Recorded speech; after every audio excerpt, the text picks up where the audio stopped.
भारत में अब जितने भी मदरसा हैं अब वो बंद होने वाले हैं, उनके ऊपर बैन लगाया जाएगा और ये जो तालीम की शिक्षा यहां पर दी जाने के नाम पर अलग अलग प्रकार की शिक्षाएं दी जाती हैं। जो भी इलीगल काम मदरसे में होते हैं वो सब कुछ क्या खत्म होने वाला है? ये एक बहुत बड़ा प्रश्न है और ये प्रश्न किस ऑर्गेनाइजेशन ने उठाया वो भी मैं आपको बताऊंगा। और भारत में ऐसा कौन सा राज्य है जिसने पूर्णतः मदरसे के ऊपर बैन लगाने का काम शुरू कर दिया है और दूसरी तरफ उसने मदरसों को फंड करना भी बंद कर दिया है। जो सरकारी पैसा मदरसों में दिया जाता था, जो आपके और मेरे टैक्स का पैसा मदरसों में दिया जाता था, अब उसके ऊपर भी बैन लग गया है। यह पूरी खबर मैं आपको बताऊंगा, वीडियो को अंत तक देखिएगा कि कितना बड़ा खेल चल रहा था भाई साहब यहां पर। और उस खेल के ऊपर जैसे ही सरकार की एक बॉडी है, उस बॉडी का मैं नाम आपको बताता हूं। उस बॉडी का नाम आपका है भाई साहब एनसीपीसीआर। देखिए एनसीपीसीआर ये सरकार की एक बॉडी है और इसका पूरा नाम अगर आप देखिएगा तो वो है national commission for protection of child rights. माने ये जो ऑर्गेनाइजेशन है वो काम करती है बच्चों के अधिकार के लिए।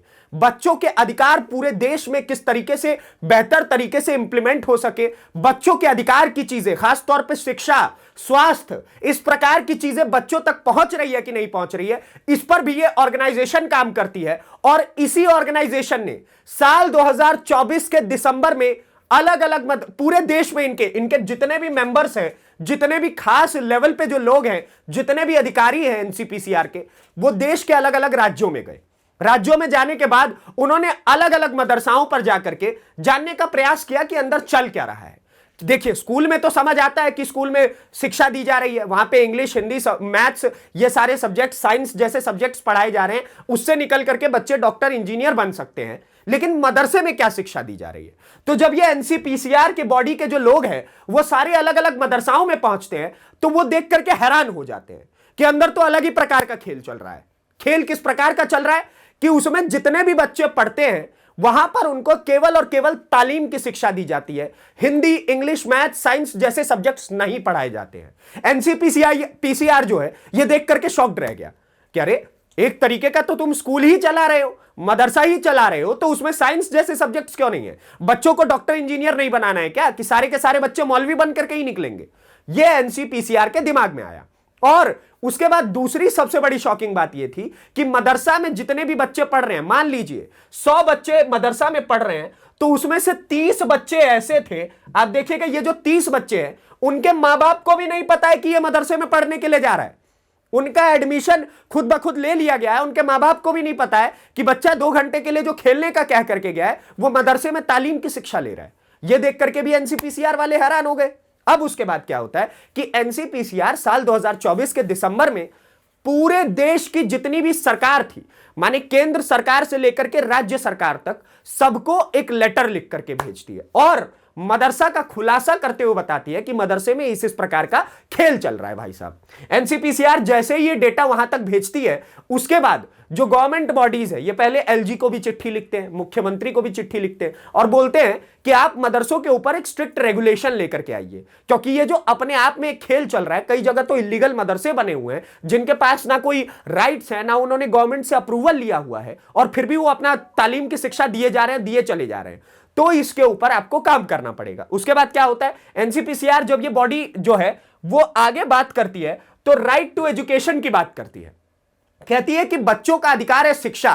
तो आप एक काम करिए, ये सारे जो जितने भी राज्य की सरकारें थी उन सबको कहती है कि या तो मदरसों को पूर्णतः बैन कर दीजिए, या तो उनके ऊपर गवर्नमेंट रेगुलेशन लाइए, सरकार को बोलिए कि मदरसों के ऊपर नजर रखे, और या नहीं तो तीसरा काम आप क्या करिए कि मदरसों का फंड जो है वो देना बंद कर दीजिए। और फंड देना अगर अचानक से बंद नहीं कर सकते हैं तो धीरे धीरे करके उनका फंड खत्म करिए। और सबसे इंपॉर्टेंट बात जो एनसीपीसीआर ने कही वो ये कही कि ये जितने भी बच्चे मदरसे में जा रहे हैं उनको स्कूलों में भेजिए। उनको कहिए कि बेटा स्कूल में जाकर के पढ़ो, वहां पर जाकर के उनका एडमिशन प्राइवेट, गवर्नमेंट जिस भी स्कूल में करवाना है करवाइए, लेकिन इन बच्चों को मदरसों से निकालिए। अब इसके बाद क्या होता है कि जैसे ही इस चीज के ऊपर काम होना शुरू हो जाता है, सबसे पहले दो मुख्यमंत्री काम करते हैं। उन दोनों का चेहरा मैं आपको दिखाता हूं। ये तो पहले आप देख लीजिए कि मदरसों में पढ़ते हुए बच्चे हैं। ये कौन सा साइंस की किताब है मुझे समझ नहीं आ रहा है, ये कौन सा मैथ्स की बुक्स है, ये मुझे कुछ भी समझ नहीं आता है, आज तक मैंने देखा नहीं है। मेरे दोस्त जो जितने भी मुस्लिम फ्रेंड्स हैं वो भी मुझे बताते हैं कि मदरसों में तो केवल और केवल तालीम की शिक्षा दी जाती है। तो ऐसा थोड़ी है कि सारे बच्चों को मौलवी ही बनाना है। इस देश के बच्चे डॉक्टर, इंजीनियर, साइंटिस्ट बनने के लिए भी पैदा हुए, तो उसमें भी काम होना चाहिए। खैर, ये जो दो मुख्यमंत्री है, पहला हमारे मामा, ये देख लीजिए हेमंत बिस्वा शर्मा जी, और दूसरा इनको ये जो है उत्तराखंड के मुख्यमंत्री है। और ये दोनों के ही दोनों सबसे पहले उसमें उत्तराखंड नंबर 1 पर आता है कि उत्तराखंड की जो गवर्नमेंट बॉडी है, यानी उत्तराखंड की जो गवर्नमेंट है, वो साफ तौर से कह देती है कि अब हम मदरसों को फंड देना बंद करते हैं। और या नहीं तो अगर आपको फंड लेना है तो आपको सरकार की निगरानी में रह करके शिक्षा देनी होगी। सबसे पहले इन्होंने मदरसा पूरा बैन कर दिया और सारे बच्चों को कहा कि आप लोग सरकारी स्कूलों में एडमिशन लीजिए, पढ़ाने की जिम्मेदारी उत्तराखंड सरकार की है। उसके बाद क्या होता है कि ये जितने भी मदरसा बोर्ड वाले लोग हैं, ये जितने भी जो मुस्लिम संगठन के जो प्रवक्ता बने घूमते हैं, जो उनके पैरोकार बने घूमते हैं, वो सारे उत्तराखंड गवर्नमेंट के खिलाफ प्रोटेस्ट करना शुरू कर देते हैं। कहते हैं कि नहीं, ऐसे नहीं होगा। आप लोग तो आज हमारे मदरसे पे बैन लगा रहे, क्या पता कल को हमारी तालीम की शिक्षा पे भी बैन लगा दे, आप हमें अपने मजहब की पढ़ाई करने का ही अधिकार ना दे। तो उत्तराखंड गवर्नमेंट कहती है कि अच्छा रुक जाओ, तुम्हें अपने मजहब की पढ़ाई करवानी है। माइनॉरिटीज बॉडी जितनी भी है, चाहे वो क्रिश्चियन हो, बौद्ध हो या फिर मुस्लिम्स हो, इन तीनों को ये कहते हैं कि अगर आपको अपने धर्म की शिक्षा देनी है तो आप उत्तराखंड गवर्नमेंट उस पर काम करेगी, आप सरकारी स्कूलों में ही हम आपको ये अधिकार देंगे, ठीक है। और या नहीं तो हम कोई एक ऐसी बॉडी और एंटिटी बनाएंगे जिससे कि आप अपने तालीम की भी शिक्षा दे सके, लेकिन उसमें भी सरकार की निगरानी रहेगी कि आप क्या पढ़ा रहे हैं, क्या नहीं पढ़ा रहे हैं। उत्तराखंड गवर्नमेंट सबसे पहला स्टेप लेती है। दूसरा, ये तो समझिए कि इन्होंने तो बस पहाड़ चढ़ना पहला शुरू ही किया था कदम, कि यहां पे आ जाते हैं हमारे मामा कहते हैं कि ना भैया, ये एक दो करके मेरा काम नहीं हो पाएगा। इन्होंने जितने भी इलीगल मदरसा थे उन सबको तोड़ करके वहां पे सरकारी स्कूल बनाना शुरू कर दिया। जनता ने भी इनका बहुत साथ दिया। जितने भी असम के लोग थे, जितने भी असम से बाहर के भी लोग थे, वो सब ताली बजाने लगे कि पहली बार ऐसी कोई गवर्नमेंट आई है जो बच्चों के अधिकार के बारे में सोच रही है। और इन्होंने पूर्णतः मदरसाओं पे बैन लगाना शुरू कर दिया और फंड देना ही बंद कर दिया कि तालीम की शिक्षा देनी है ना, तो आप तालीम की शिक्षा सोच समझ के दीजिएगा कि उनको साइंस मैथ्स पढ़ने से भी रोक दीजिएगा। और इन्होंने पूरा फंड देना बंद कर दिया।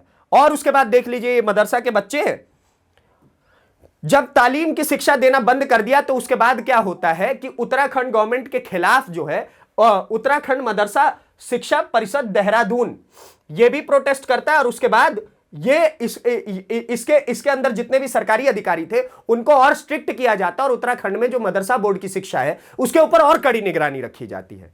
अब देखिए क्या होता है भाई साहब कि जब ये सब कुछ चल ही रहा था, ये आगे की खबरें मैं आपको बताऊंगा, स्टोरी पहले समझ लीजिए आप। उसके बाद क्या होता है कि जितने भी देश में लोग थे, जितने भी टैक्स पेयर्स थे, आपके मेरे जैसे लोग, वो भी कहने लगते हैं कि एक बात बताइए, हम टैक्स पे करते हैं कि हमारे आसपास में डेवलपमेंट हो, हम टैक्स पे करते हैं कि हमारे बच्चों को अच्छी शिक्षा मिले, हम टैक्स पे करते हैं ताकि स्कूल का जो इंफ्रास्ट्रक्चर है वो बेहतर से बेहतर बने, स्कूल की बड़ी बड़ी बिल्डिंगें बने, उसमें बच्चे जाकर के साइंस मैथ्स पढ़े, आप मदरसे को उठा करके फंड दे रहे हैं। ये जितने भी लोग थे टैक्स पेयर, उन्होंने गवर्नमेंट के खिलाफ प्रोटेस्ट करना शुरू कर दिया।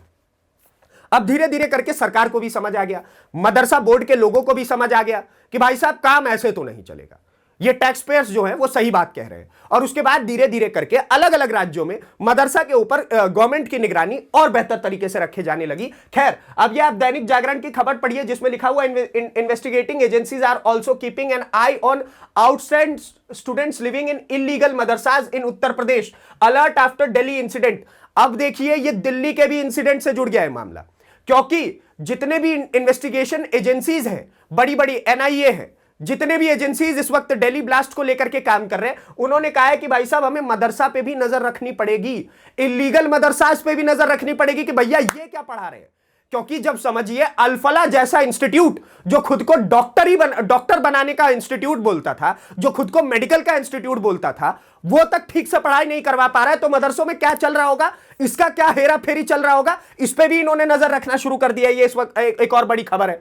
उसके बाद देखिए, madrasas unfit for proper education, child rights panel tells supreme court. Supreme court में जो चाइल्ड राइट का एक पैनल बना हुआ था उसने साफ साफ कहा है कि मदरसा जो है वो बच्चों की शिक्षा के लिए अनफिट है, यानी कि इसमें पढ़ाई लिखाई नहीं हो सकती है, बच्चों को बरगलाया जा सकता है केवल और केवल। ये देखिए इसमें भी कहीं ना कहीं अगर आप देखिएगा, खैर ये तो इमेज ब्लरी है, लेकिन इसमें भी उर्दू में ही लिखा हुआ है जो लिखा हुआ है, और उर्दू में कौन सी मैथ्स और साइंस की पढ़ाई हो रही है मुझे कोई ये समझाए। खैर आप देखिए एक और उत्तर प्रदेश की एक खबर है, अनुदानित मदरसों पर कसा शिकंजा, उपस्थिति प्रमाण पत्र के बाद ही मिलेगा वेतन।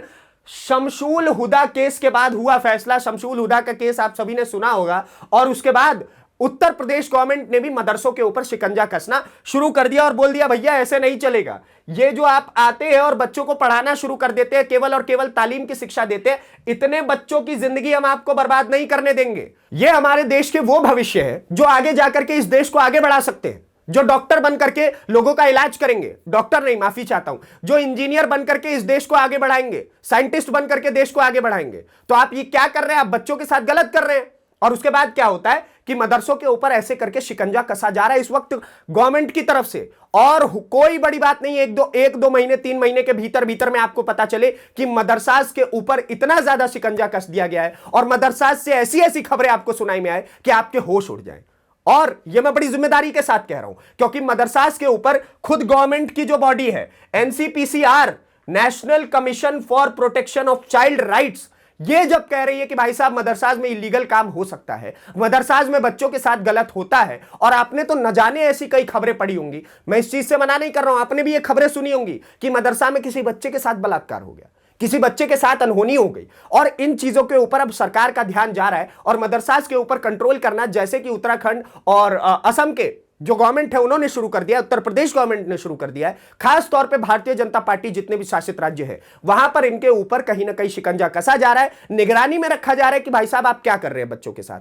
तो ये एक बहुत बड़ी खबर थी जो मैंने आपको बताया कि किस प्रकार से मदरसों के ऊपर जल्द ही कोई बड़ी कार्रवाई हो सकती है, गवर्नमेंट की नजर इसके ऊपर है। आप हमें कमेंट बॉक्स में बताइए कि आपके हिसाब से क्या ये बच्चों के साथ सही हो रहा है, नहीं हो रहा है, और आपके विचारधारा क्या है इस चीज को लेकर के मुझे कमेंट बॉक्स में बताइएगा। और ऐसी ही वीडियोस को देखने के लिए, एनालिटिकल वीडियोस को देखने के लिए, एक एक पॉइंट समझने के लिए द न्यूज पेटी को सब्सक्राइब करिए। धन्यवाद, नमस्कार, जय हिंद, जय भारत।